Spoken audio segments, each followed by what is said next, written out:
Hi everyone, this is Brian Capone with the Capone for Your Home team at Keller Williams Philly. Today is February 24th, 2020. I'm going to give you a market update. It's been a little while since I've done a vlog, so I'm excited and I have plenty of information to share. So February 24th, generally speaking in Center City, Philadelphia, our spring market usually starts right about now. End of February, beginning of March, weather permitting.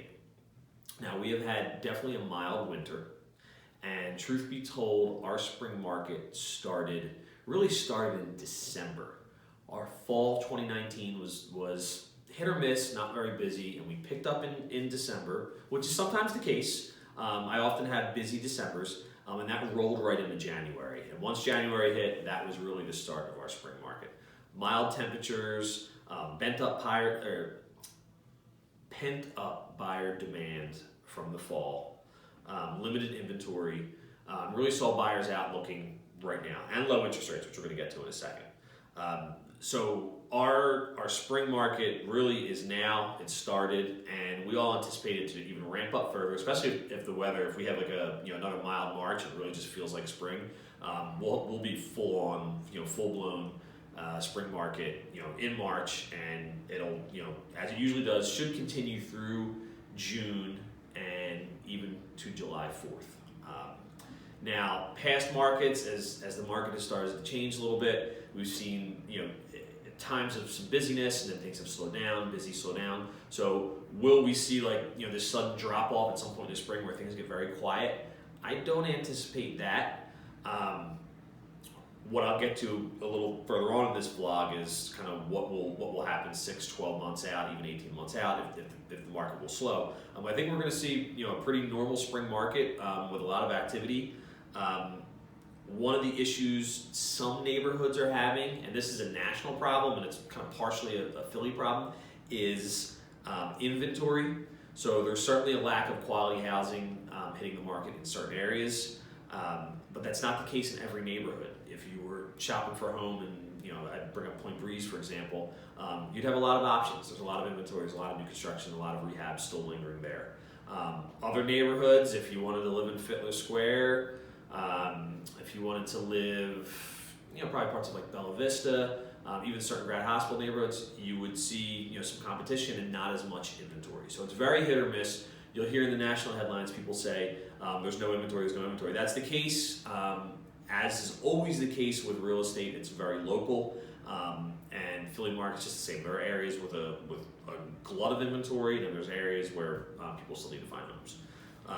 So traditional start of the market, we're there, we're moving right now. Buyers are out there looking. Depending on where they're looking and what price point will dictate what their options are. One thing that's really driving buyers right now are interest rates.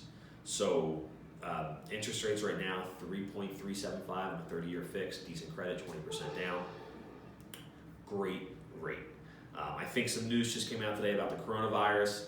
I wouldn't be surprised if they even dropped a little bit further, because I know the Dow took a pretty big hit. So I don't have the exact numbers for that, but I imagine they're low.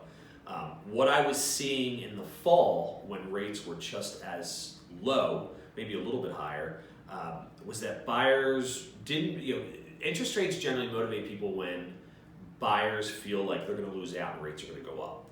I think anyone who follows kind of, the economy and where rates are going, no one felt like rates were going to go up significantly. So they weren't pressured to buy and take advantage of that rate because they felt like it would be there. If not, it would go down even a little further.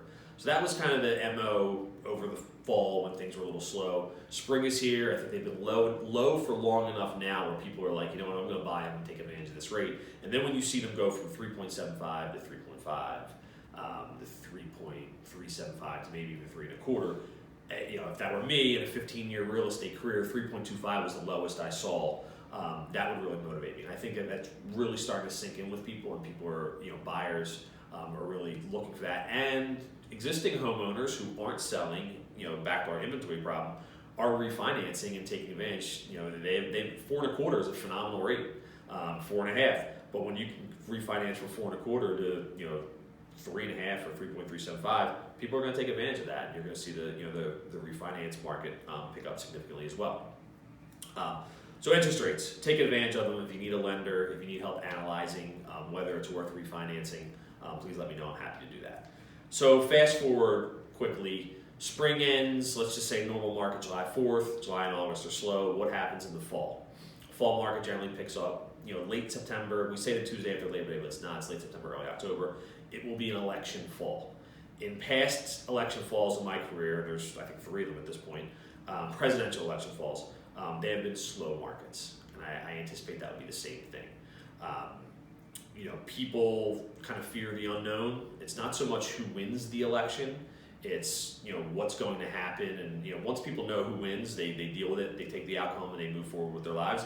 But while they're waiting around to see what happens, that's generally when I have seen things get stagnant and sit around. So, I try not to get too political here, but I would think if the Democrats don't put up a solid candidate that most people think has a chance of beating our incumbent right now, then you'll probably see people will go about their days. People may be unhappy with another Trump election if that's where you stand, but there won't be the unknown. You'll know the outcome. If the Democrats have a solid candidate who a lot of people think will compete with the current president, then I think that's where you could even see things just get stagnant. People say, "Well, wait until unfortunately November, Tuesday in November, we'll see what happens." At that point, your fall market's over, and now you're pushing into 2021 in that spring market. Beyond that, we've been anticipating a economic slowdown, a recession. It was supposed to be really start looking at it in 2020. We've seen that. Days on market is increasing.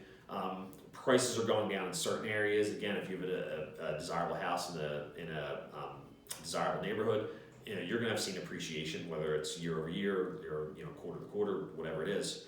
But for the most part, we've seen that peak in pricing in the market. When the bigger drop off is going to be, I'm not so sure when it's going to be anymore. Could it be 2021? Could it be 2022? Everybody has an opinion there. But I think for the short term, spring is going to be busy. Fall could be slow. What happens into 2020, 2021 will really be dictated by geopolitical, economy, coronavirus, our election, anything major that happens. So long vlog, lots of information there. If you have any questions about the real estate market, if you're looking to buy, sell, invest, we'll be happy to talk to you. Brian Capone, Keller Williams Philly, the Capone for your home team. Thank you.